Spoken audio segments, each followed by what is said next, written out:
We're here in Claygate, Surrey, to talk to Rashid Ahmad, founder of Touch Tennis and self-professed greatest player of all time. Come on! Looks familiar, doesn't it?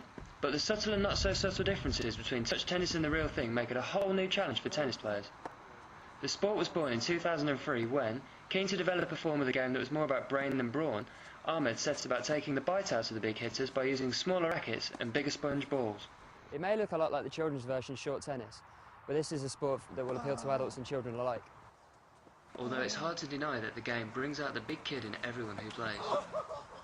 I was watching some guys playing at Bollettieri. They were playing a game called Sinkum. They put the ball on top of the net, drop it, and then just hit up.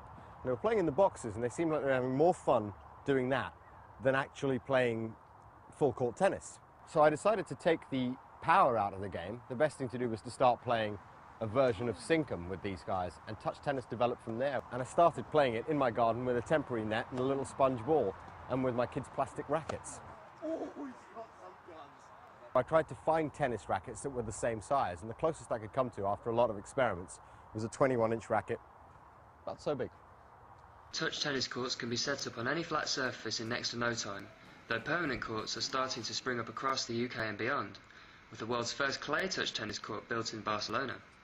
The Touch Tennis Tour hosts a number of events that mirror the Masters 1000 tournaments and Grand Slams, each with their own highlight reels available on YouTube, complete with punditry from Ahmed, a former Eurosport commentator. Oh, look at that. Everyone seems to know that it's not really a serious sport. It's meant to be taken as a bit of fun and a great way of getting out, getting some exercise, and playing sport again, but not necessarily as strictly competitive as lawn tennis. The game's a great leveler, and it doesn't matter how strong you are or how quick you are. It's about speed of thought. Absolutely terrific get. All you need to do is paint out a 12x5 box, put the service lines in, and a temporary net for about 50 quid, and you can have a bunch of kids playing during school afternoons, lunchtimes, and adapting their hand-eye coordination later on in life to other sports. Like all good games, touch tennis is easy to learn and difficult to master. Then again, I'm assured there's only one master, and it certainly isn't me. Well, they've started calling me the GOAT. I mean, after the last couple of tournaments, they bought me a T-shirt, and it said something like, "There is no finish line on the chest." I don't know why they said that.